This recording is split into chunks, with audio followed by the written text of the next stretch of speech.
ആദ്യം നിങ്ങളോട് തന്നെ നിങ്ങളൊരു ചോദ്യം ചോദിക്കൂ. നിങ്ങൾ എന്തിനാണ് ഒരു റൈറ്റർ ആകാൻ ആഗ്രഹിക്കുന്നത്? കാരണം നിങ്ങളുടെ ഉള്ളിൽ ഈ ലോകത്തോട് എന്തോ വിളിച്ചു പറയാനുണ്ട്. നിങ്ങൾ വിചാരിക്കുന്നത് പോലെ അത് വെറുമൊരു മാനസികാവസ്ഥയോ ഒരു വികാരമോ അല്ല. അതാണ് നിങ്ങളുടെ ഏറ്റവും വലിയ ശക്തി. ഒരു ദിവ്യമായ ഉറവിടത്തിൽ നിന്ന് നിങ്ങളിലേക്ക് വന്ന ഒരു സമ്മാനം. ആ ദിവ്യശക്തിക്ക് നിങ്ങളിലൂടെ ഈ ലോകത്തോട് എന്തോ പറയാനുണ്ട്. ഈ കലയെ സ്നേഹിക്കുന്ന പലരും ചെറുപ്പം മുതലേ ഒരു പ്രത്യേക അനുഗ്രഹവുമായി ജനിച്ചവരാണ്.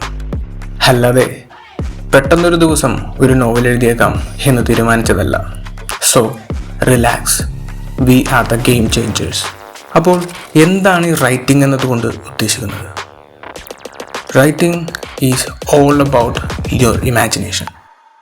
നിങ്ങളുടെ ചിന്തകൾ, ഊണിലും ഉറക്കത്തിലും നിങ്ങളെ പിന്തുടർന്ന ആ ചിന്തകൾ, അവ ഒരു വിത്ത് പോലെയാണ്.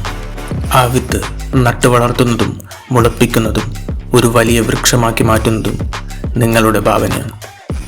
ഒരു കഥ എത്ര മനോഹരമായി വാക്കുകളിലൂടെ പറയാൻ കഴിയുന്നു എന്നതാണ് ഒരു റൈറ്ററിൻ്റെ യഥാർത്ഥ കഴിവ്. ഒരു കലാസ്നേഹി എന്ന നിലയിൽ ആ കഴിവ് നമ്മളിൽ പലരുടെയും ഉള്ളിൽ സ്വാഭാവികമായി തന്നെ ഉണ്ട്. വ്യത്യാസം ഇത്ര മാത്രം: റൈറ്റിംഗ്സിൻ്റെ റൂൾസ് ആൻഡ് റെഗുലേഷൻസ് പഠിക്കുമ്പോൾ അവയെ നമ്മൾ ബോധപൂർവം തന്നെ എഴുത്തിൽ പ്രയോഗിക്കുന്നു. എന്നാൽ ഇതൊന്നും പഠിച്ചില്ലെങ്കിലും നമ്മൾ ഹൃദയത്തിൽ നിന്ന് പറയുന്ന നല്ല കഥകളിൽ ആ നിയമങ്ങളും സ്ട്രക്ചറുകളും ഘടനകളും സ്വാഭാവികമായി തന്നെ കടന്നു വരും.